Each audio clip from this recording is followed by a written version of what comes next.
Now we are moving forward with the third panel of the day, which is called Asset Tokenization, a Sea of Opportunities. The moderator is Andrius Momontovas from Axiology and Michel Charbin of Edelcoin and Peter Graskop from Unstoppable Finance. Please welcome our panelists and moderator.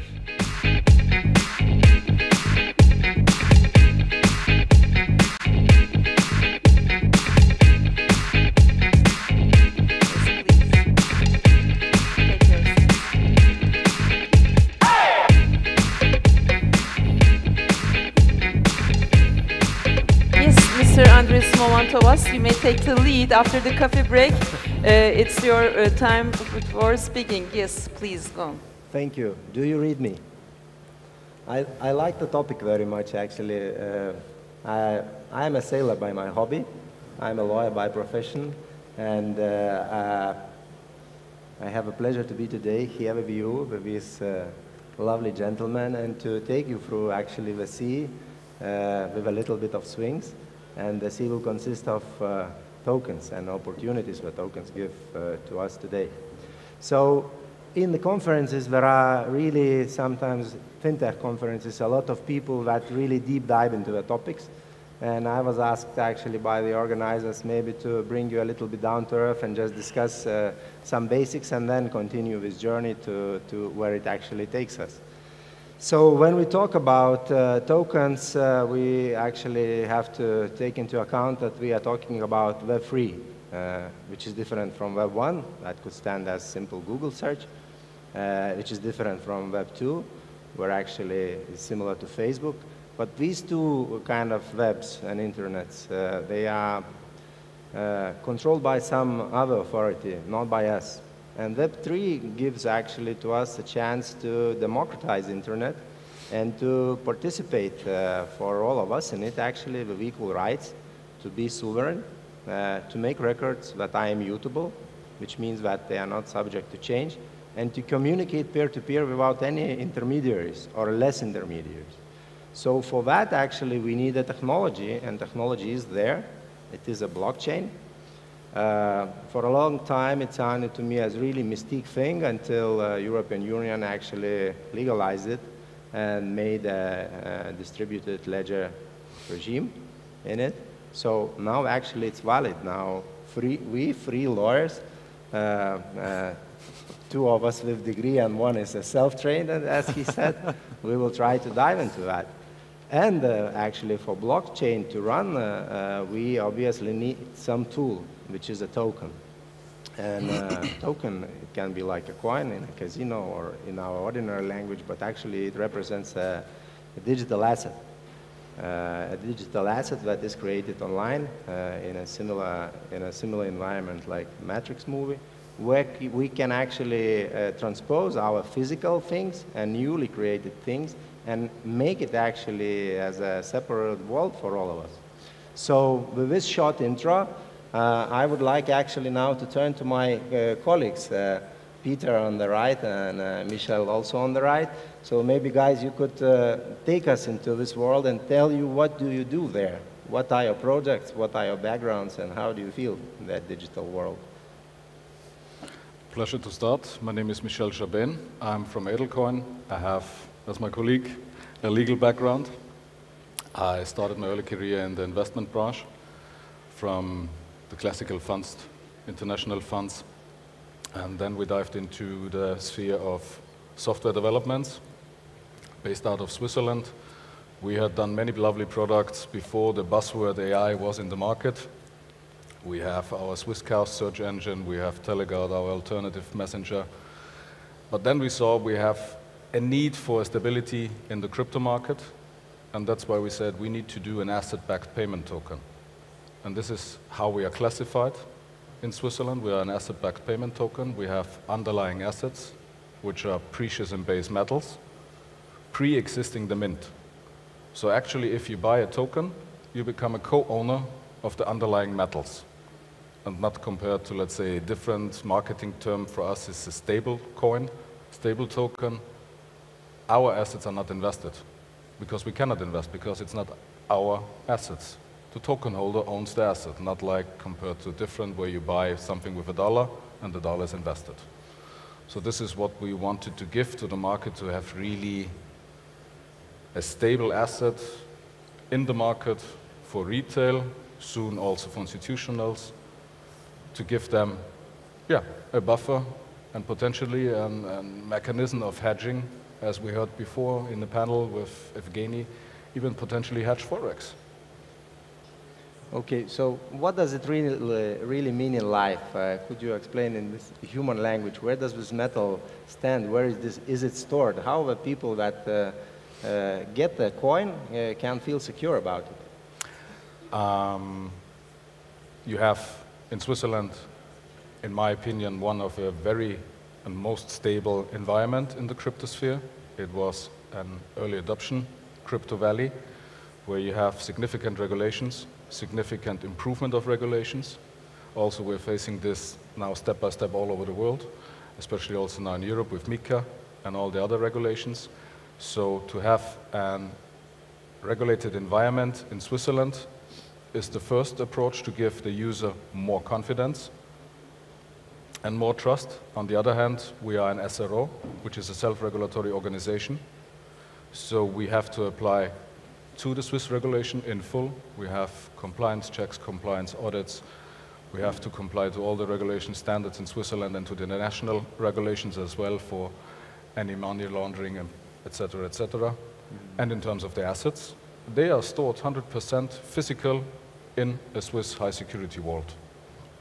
And legally, as you said, it's as a payment token asset backed, it's a must to be redeemable, which means any token holder has a right to redeem in the physical assets, which are not invested, which is, in my opinion, a really important factor comparing to other stable tokens or coins. Okay.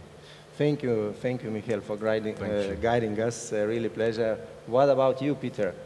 Yeah, I'm Peter. I'm actually not really a lawyer, but I sometimes feel a little bit like one because so I have a technical background and started my first company out of university doing software development and scaling it up and making it a software development company with like 30 employees. But then moved 10 years ago to Berlin, and it happened that I joined a company builder that back in the days was not involved like in the financial services space, but almost at that time decided to also start a company builder brand called Fiddleheap that's active in the financial space, and my team that I built up was building the prototypes for it. So that was my segue into the financial services space. Never thought that I would go there, but I like it, I can say. Kind of that was then also the opportunity when Solaris Bank, so which was the first fintech in Germany that ever got a banking license, that I was able to co-found it as the technical person in there. And so as I've never worked in a bank before, but had a lot of ideas how the kind of how technology is built in tech companies. So that was kind of my segue into regulation and compliance and all such topics, really to understand what it's about and then find the right technical implementation. So that was how I came into the space, and in 2016 stumbled across the topic of blockchain, especially when you're working in the bank and there's the opportunity to have the bank in the pocket with a non-custodial wallet on your mobile phone. That's of course sounds pretty disruptive. And therefore, I wrapped my head around that topic, and it caught me, and I never got rid of it anymore for the past years. So that I was helping Börse Stuttgart, which is the second largest stock exchange in Germany, to build up a digital assets exchange for 2 years. And now with Unstoppable Finance, we have the motivation to bring DeFi, so decentralized services, or decentralized finance to the mass. With a non-custodial wallet that's really easy to use and really is able to onboard retail users at scale. So that's what we do for the past 2 years. But also now decided some time ago to start another project under the umbrella of Unstoppable Finance. And this is that we found another bank.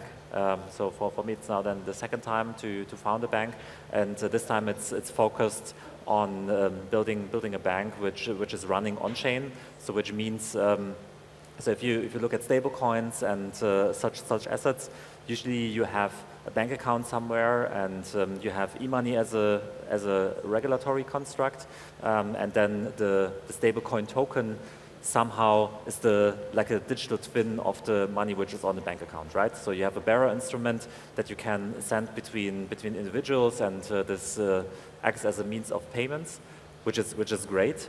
But still, so you have this kind of break in the technology that on the one hand you have the physical bank account and then you have the token, and those two live on different technology. And we have now the motivation to build a bank fully on-chain, which means that we're currently developing our core banking system on top of a blockchain, so that we have like an internal blockchain running, so that all deposits are tokenized deposits as a regulatory construct. And we really believe that there has been multiple forms of digital money in the past, and there will be multiple new forms of digital money in the future. For example, stable coins, tokenized deposits, wholesale, CBDC, and all those projects. And we really believe that blockchain will be the home for most financial instruments in the future. So also with the ability to tokenize not only the money leg, so you can also tokenize the asset leg in terms of securities and anything people want to trade. And we believe that blockchain should be the technical infrastructure to move those assets and to have delivery versus payment on the same infrastructure. But in human words, Peter, how my money gets tokenized if I, for instance, join your on-chain bank? Let's say I have my money in a Lithuanian bank. I really want to become your client. How does it change the form? Could you enlighten us? Yeah. So in the end, so we need to see blockchain as a technical infrastructure. I think that's very important to state that out. And in the end, I think the magic is I think the best fintech services that we consume are the ones where you don't feel the technicality underneath, right? So it should be like trading or like bank account should be easy as whatever N26 or all those mobile banks that are around.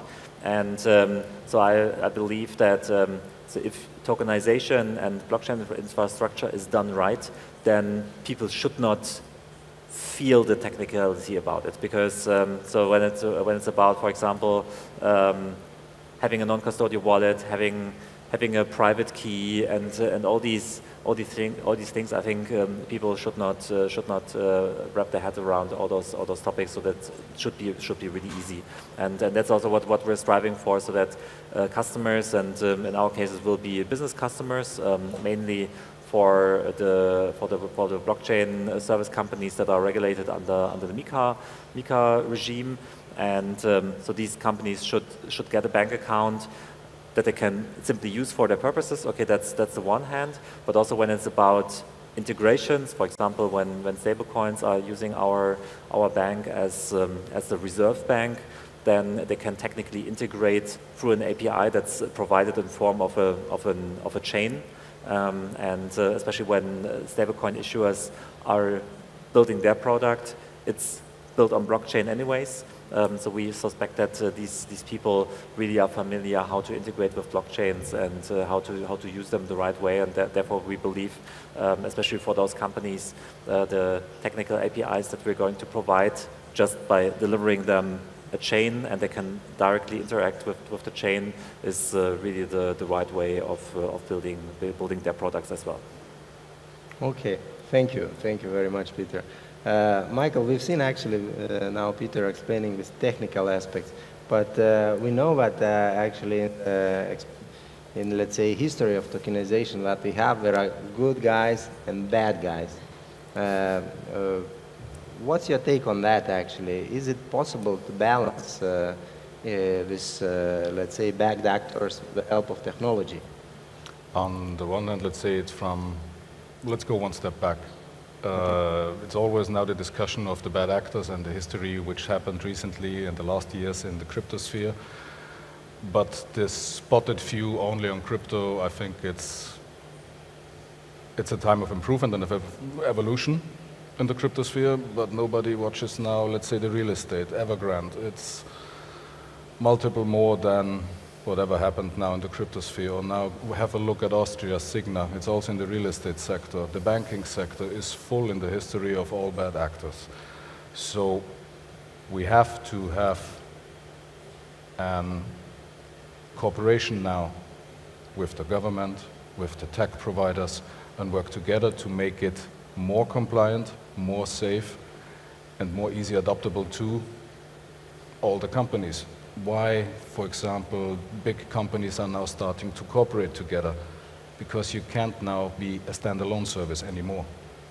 You have to be a combination and a partnership with different technology providers, different know-how providers, with the governments all around the world to be interconnected and share your thoughts and ideas and improvements, regulatory, technological, from every single aspect. So to act more precisely against bad actors, more close work together with the government and the tech providers internationally is needed. That's my opinion, especially as he said before, to create mass adoption. Blockchain has to become as I don't feel it when I'm using it. Same like we had experience with Swisscows. When you Google, you know you are exposed with your data. Same when you go on Swisscows, you're not exposed. We protect your data, but you don't feel it. And this is how you create the mass adoption. Yeah, and also to add also a few technical aspects to it. I think so. If money is able to be made, then there are always bad actors. So that has been in the financial space in the past, and that will also happen in the future. And of course, regulation always tries to catch up with all the kind of ways how people are robbed like digitally. But of course, so humans are always very creative in finding new ways of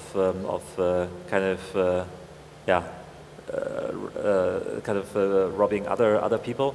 But from my point of view, so how do you prove authenticity of a service? And so, for example, if you have a phishing attack, so you would kind of control, is the URL in your browser the right one, and then you can verify, and so you know it's exactly the service that you want to consume and that you want to use.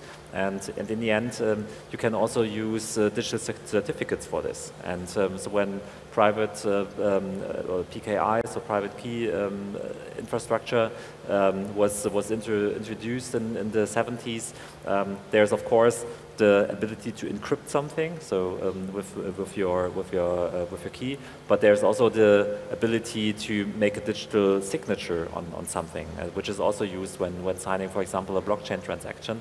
And in the end, you could also use these digital certificates to really prove, okay, is the service that's offered, is the offer that I get, is this really signed by somebody? Is this really like an official offer, so that I can verify with the public key of the organization that that's really true?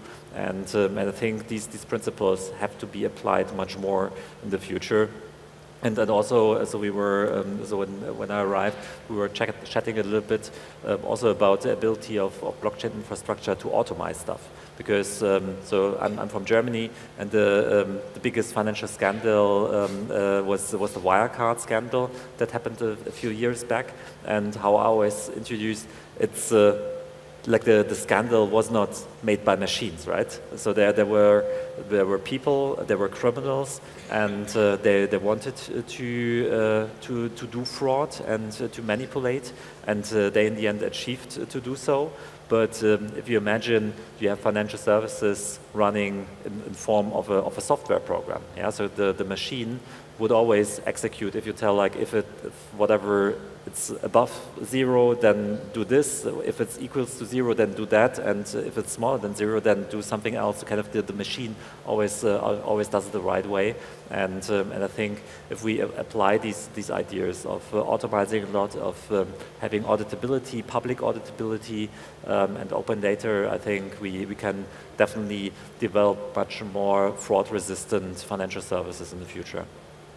what I want just to add, beside all the technical aspect and regulatory aspect, because I'm heavily involved in the cybersecurity sector, and no matter if it's really the high level of governmental entities or high corporates, the biggest problem nowadays is the awareness.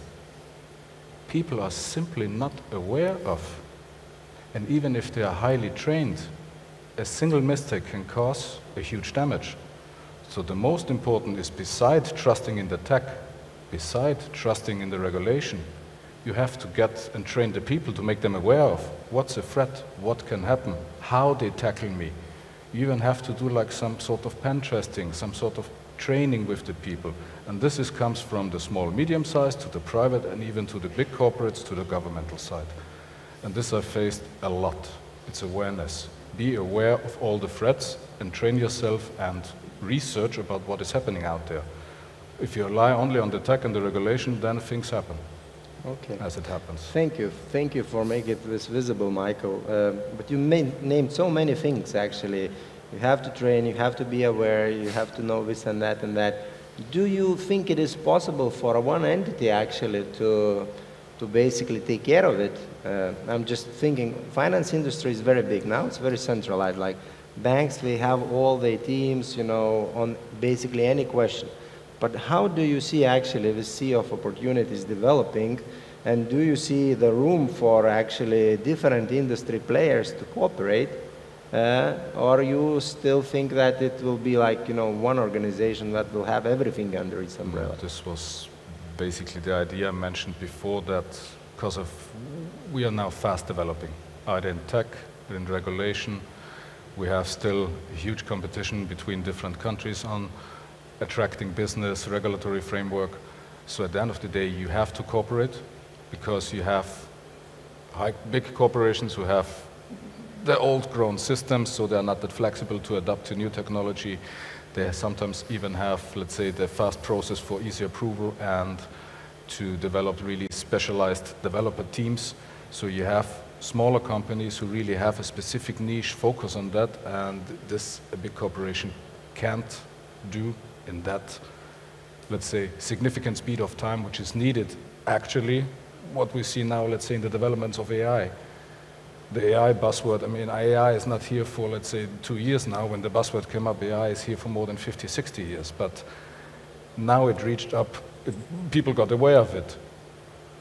But to have really solid AI and the cooperation between the big entities and the small entities, there has to be, yes, technological transfer, know-how transfer, and definitely a cooperation between providers who support big banks in, let's say, tokenizing assets, keeping the custody, approving the assets, having really let's say, an oracle for fetching the data, or even support them when really crisis happens. Let's say, okay, my assets are stolen.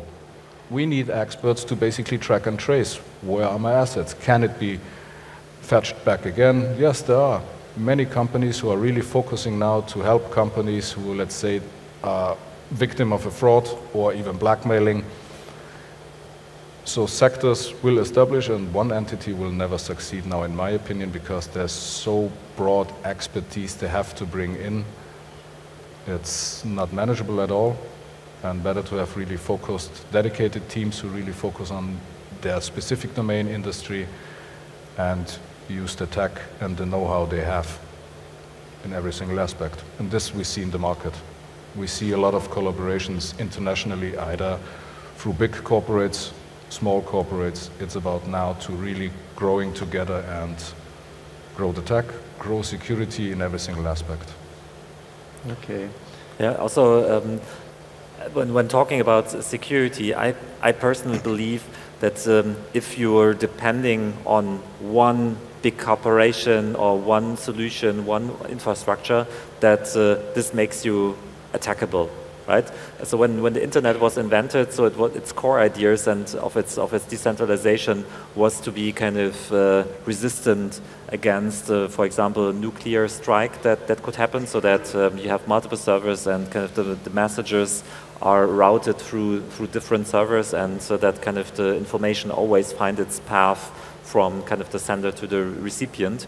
And so if we're now talking about public infrastructure, also banking infrastructure and payment schemes and so on and so forth, if we have just a low amount of solutions in the market, in the end, we're really depending on this. And for example, if and especially Europe is talking a lot about this when introducing the retail CBDC these days, and kind of taking the final decisions on it. So one of the core ideas behind the digital euro is to have a payment scheme introduced by the EU that's not depending on the US companies, yeah, because Visa, MasterCard, of course, at the moment, everything is great, but I don't know. So if there's like the next Trump regime coming up, and so we don't know how reliable also the relationships with the US are going to be in the future.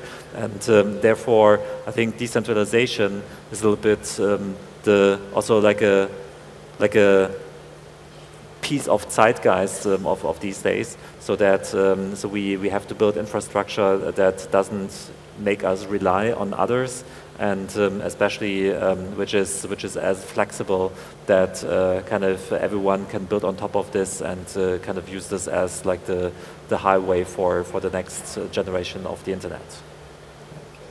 So I think our time is almost coming to an end, and in the slide, you know, we talked a lot, but it still stays a little bit abstract to me. How long do you think it will take, let's say, this decentralized finance and, for instance, institutions like Unstoppable Finance to take at least half of the market share of current financial sector? So what I really believe, so I think the biggest buzzword in the DeFi space and in the crypto space these days is real-world assets. And so there's, what does it mean? In the end, real assets, for example, also loans and financial instruments are tokenized and then kind of traded and used, consumed through blockchain infrastructure. So currently it doesn't have much TVL, so kind of the distribution of those products is still quite limited. What I really believe, the real-world assets that will hit the masses for the first time will be stable coins. And so we've seen with USDC, USDT, those stable coins are already widely used for dollar space, and when Mika is introduced, we now will see a couple of euro stable coins. And I think so those will really form the first infrastructure, the first products that people will use, eventually even not knowing that they're using it, because you can build it inside the products and you're doing a payment, you're sending money to a friend.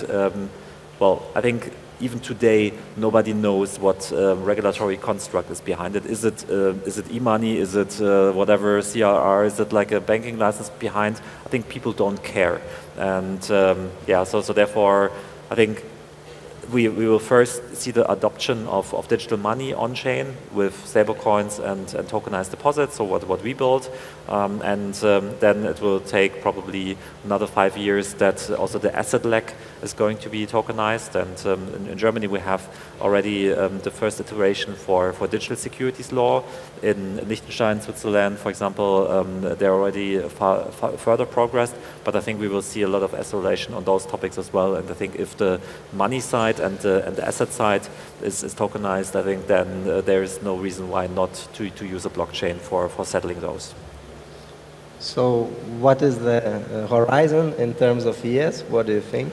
So I think the money adoption, or like the money side adoption, that's already happening, and I think we will see this within the next 2 years, so that things really hit the mainstream. And the asset side, I think this will take, I think, like the next 5 years, especially also because, for example, with the DLT pilot regime and all those initiatives of the European Union, there's still caps on the digital securities, because those are still also kind of, they're like running in the regulatory sandbox. But if these caps are reduced, then I think there's really all full throttle to advance. What's your take, Michael, on this? How many years to It's become? not an easy question because on the one hand you have a huge factor of technical developments, either it's AI, supercomputing power, which will leverage or even potentially make blockchain worthless. But this, okay, will take 5 to 10 years, in my opinion, that blockchain will be, let's say, encrypted. But on the other hand, we have a huge competition in the market. It's not on the one hand, how is the market reacting to the adoption? On the other hand, how is the global regulators attracting those adoption? And we see a lot of happening, especially, let's say, Middle East, Hong Kong, Singapore.